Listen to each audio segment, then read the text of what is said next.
Welcome back. Josh Rimmer here with Jay Stoyan and joined by longtime NHL referee, senior referee Kerry Fraser. Kerry, we were talking about Tim Peel before we went to break.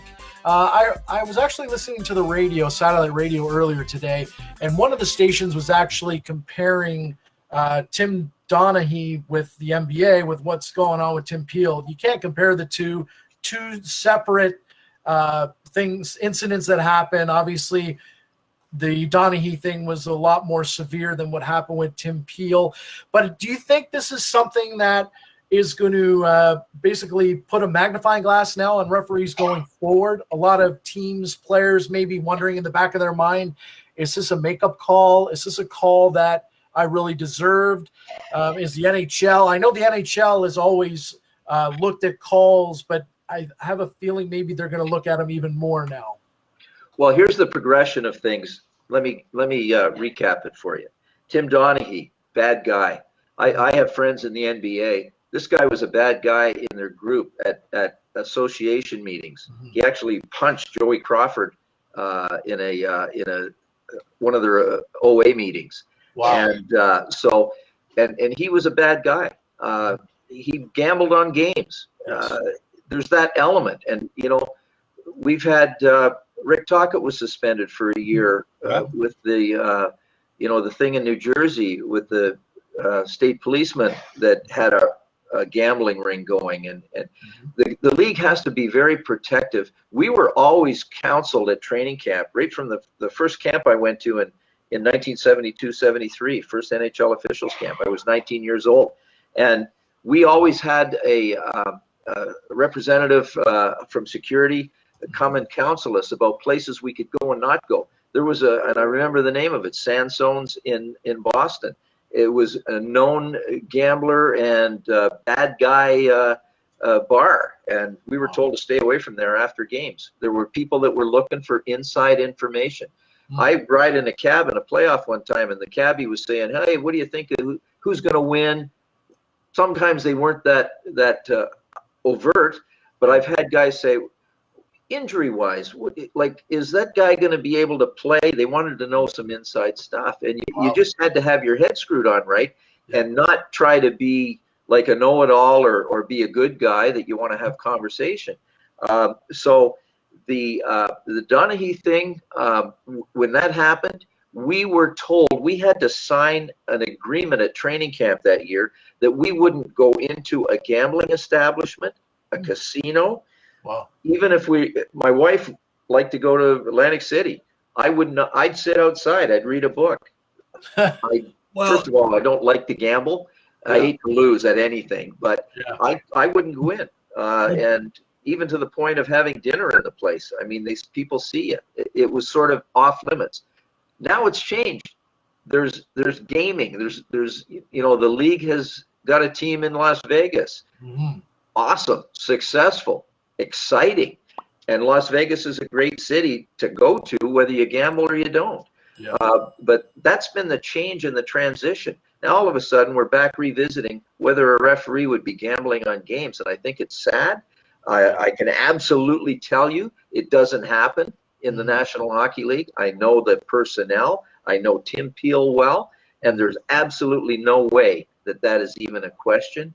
However, people that don't know him and people that would view this kind of comment that have never officiated a game and don't understand the process or the thought process that a referee might be looking for a penalty, not inventing one, but looking for one for the purposes that I mentioned previously, they can misconstrue this, and they can run off in all kinds of different directions.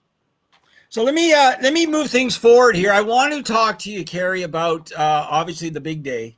Back in '93. I have a lot. We're a huge Leaf home. We're a huge Leaf city. I got thousands and thousands that are diehard Leaf fans. I know Josh isn't, so this is good. So I just want to ask you a couple of things. And one of the things I wanted to ask you is, what were you thinking on the drive home in your car after that night? What was going through your mind? Well, it was a prolonged sort of rollout of things that transpired after that. The game was in Los Angeles. I got on the plane, and now after the game, Brian Lewis was the director of officiating. He said, "Good job, good game." He said, "There's been a report that Hockey Night in Canada might have a replay that Gretzky clipped Gilmore in the chin, but I haven't seen it. We don't know." And it apparently took them a whole bunch of replays to find it. How can one set of eyes from the position on the ice pick it up? Not sure. So I flew home, still not knowing whether or not I had missed the high stick, even after the game.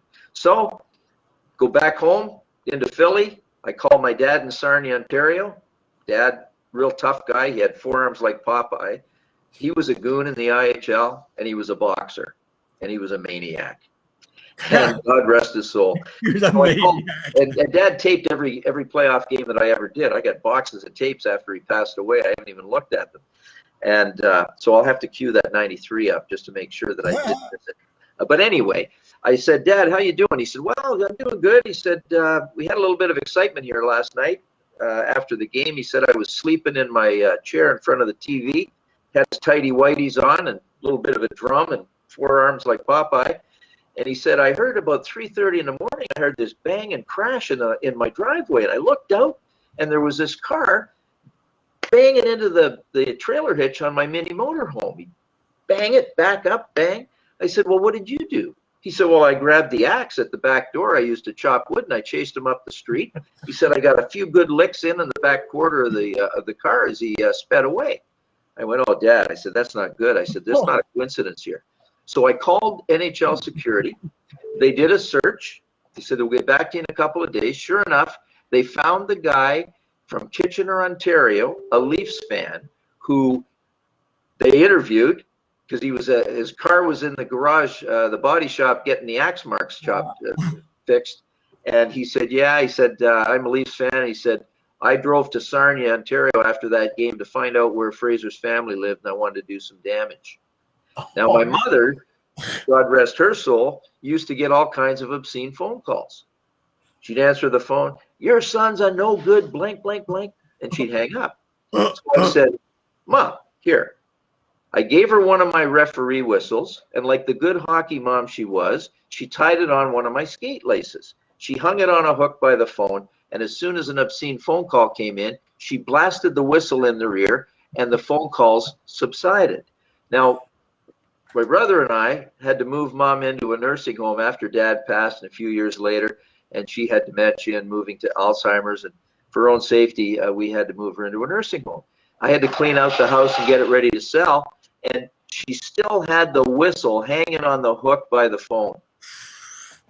Wow. Now that is inside baseball right there. Like two stories that our Leaf fans would never know. So Kerry, thank you for sharing those two wonderful stories. That's what we love. We love like the personal stories that touch people's hearts. So I want to thank you. I want to give a big shout out to Diamond Dave Facebook page because there's thousands and thousands of people that know that you are coming on today. So that was a little bit for them. I know you got to run. I want to ask you one more question, but I want to hand it back over to Josh if Josh wants to ask you one last question. And then actually, you know what? Hold that thought because my producer is saying we got to take another commercial break. So we're going to take a break. We're going to come back with Josh is going to ask one more question, and I have one before you go, Kerry, if that's okay. Okay. Okay, so let's take a quick break, and we'll be back in 2 seconds.